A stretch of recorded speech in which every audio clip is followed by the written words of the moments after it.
Good evening everyone. So I've been treating myself to a new toy. So this is a PowerProbe PPECT3000. So this is a wire tracker tracer. Now I got this off of Amazon. It was £175. I'll leave a link in the description. So there's two versions of this kit. I'll show you. Go. So what this does, it's for tracking open or short circuit wires. So you get the sender unit, and that connects to the vehicle's battery using these clamps, and these look exactly the same as the clamps that I use on my Sealy Autel PowerProbe. So they actually broke, so they'll come in handy for that, so we can double up. And you inject a signal into the wire using this adapter here. So injects, I think it's a 4 kilohertz signal, 0.8 volts for wire tracing and tracking. And you also, with this kit, you get a probe, a wire piercer that goes into the wire, a couple of small adapters, so you can see. Oops. I think it's meant to go into a fuse. I think that's the way the ones work. Put that back in there. And this is a thinner probe, so that can maybe use for, I don't know, computer terminals or something like that. And you also get these 4 connectors. Now they're to go into bulb circuits, so you can see that's a single filament bulb, and this one here is a double. And I'm not sure if I got these ones in the UK. Can they push in connector? I need to check what that one does. But anyway, so that's for checking bulb circuits, and that's the receiver there.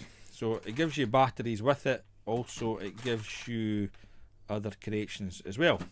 So I never actually used the thing.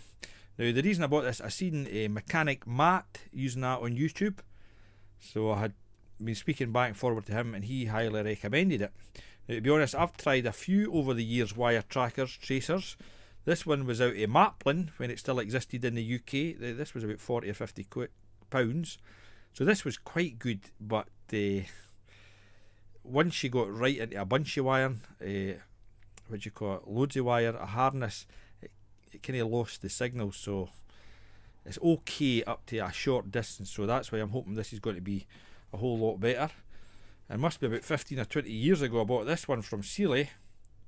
Now that's the Sealy FF300, and I paid good money for this one.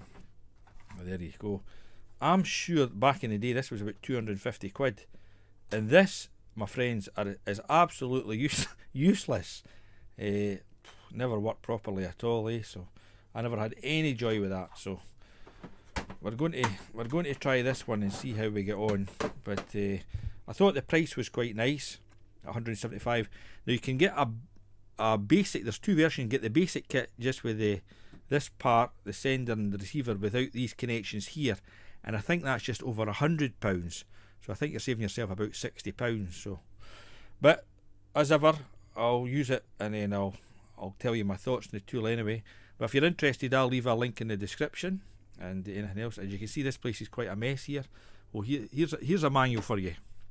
A Haynes Intercity 125 manual.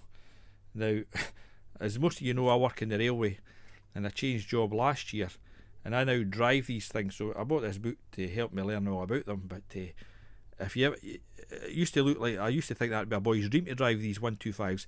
These are terrible things to drive. Oh, there's so much work involved, air brakes and everything like that. Oh, it's not a very restful experience at all. But so there you go, a Haynes manual on 125s. I heard Haynes is actually in a bit of trouble. That's why they've turned to manuals like this, because folk are no longer buying car manuals.